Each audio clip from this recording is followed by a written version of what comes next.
And the title of today's talk, The Devil Exists and I Met Him, and this is the third section in which we're going to see the devil making Padre Pio's life hell with his cunning and all of his strategies that he uses. So please do stay tuned for this talk.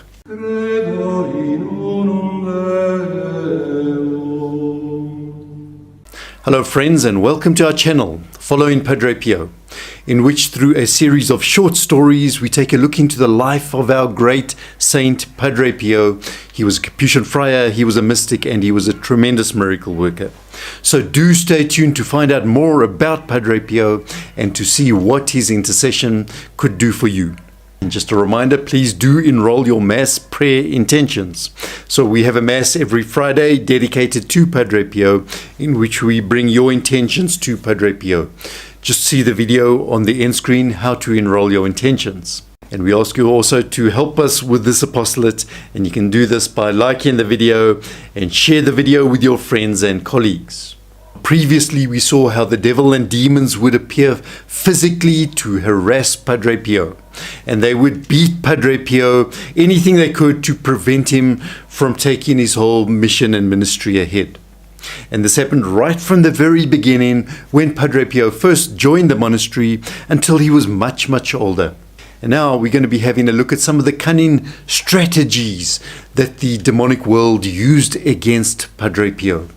And as we said, that for most people, our battle with the devil really only takes place in the interior of our souls, where we have to resist his temptations and his suggestions, and on the contrary, we have to practice acts of virtue and piety. But these encounters with the demonic world do show us how real this demonic world is in Padre Pio's case. And in the first instance, we see that Padre Pio was put through a diabolical censorship. And the devil tries by various means to isolate Padre Pio and in fact to cancel him here. Now firstly, Padre Pio had a correspondence going with his spiritual director, who was a father who was someone sure and able and expert to guide Padre Pio spiritually. So the devil wanted to interfere in this correspondence. And he tells us that frequently these letters, and it may sound like something out of Harry Potter, these letters from his spiritual director, they would frequently arrive with Padre Pio, and they would be stained and unreadable.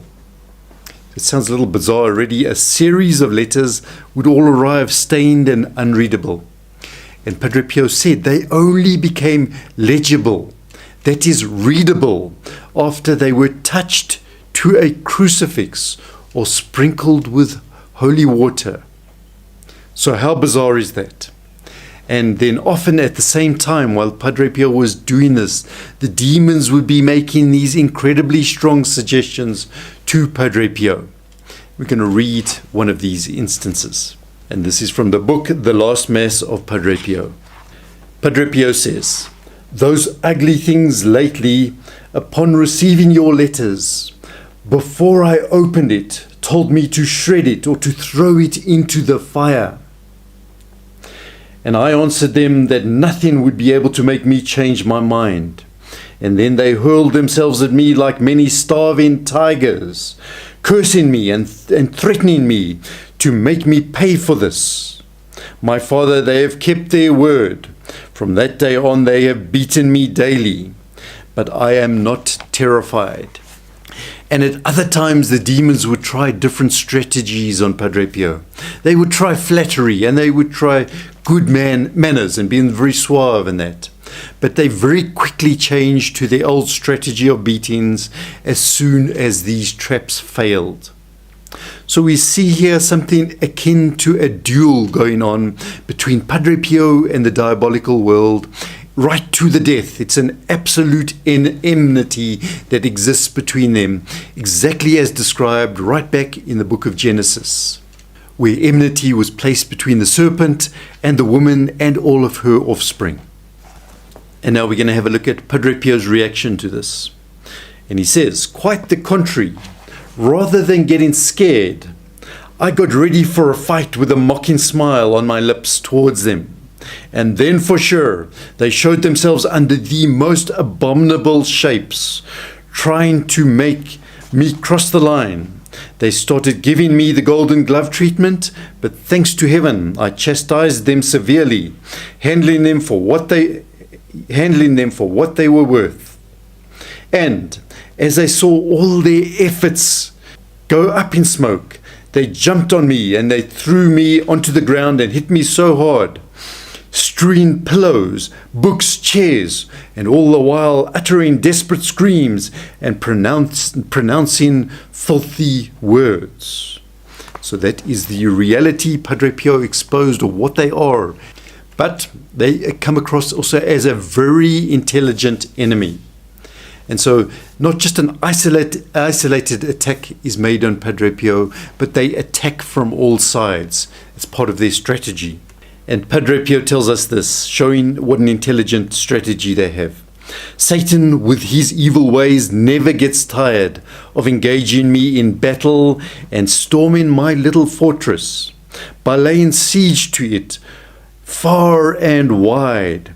In other words, Satan is for me like a powerful enemy who, having resolved to take by force a town square, is not satisfied to assault it on one side or in a bastion, but he surrounds it from every side and assaults it everywhere at once and torments it everywhere. So he knows that's his strategy that's most likely to work and doesn't hesitate to use it. And now we have a look at another example, one called a very strange penitent. And one morning, a tall, slim, very elegantly dressed gentleman came to confession with Padre Pio. And after kneeling down, he started to accuse himself of all of his sins and his faults. And Padre Pio tells us that his faults were all horrendous. They were absolutely horrendous, and they were all against God, and they were against neighbors, and they were against the morals. All of them absolutely revolting. But this left Padre Pio quite disturbed. Something about this.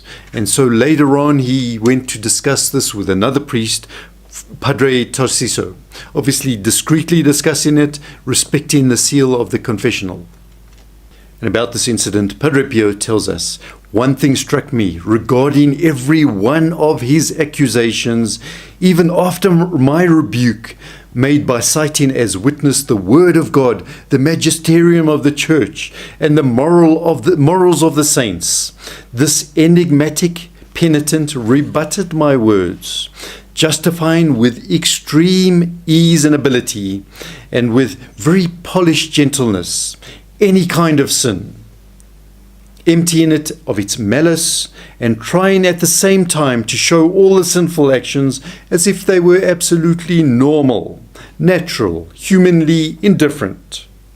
And this was not only regarding the horrific sins against God, Jesus, the Blessed Mother of the Saints, whom he addressed using irreverent circumlocutions without ever naming them, but also regarding sins which were morally so filthy and loutish to touch the very bottom of the nauseating sewer. So this was his experience in confessional with this person.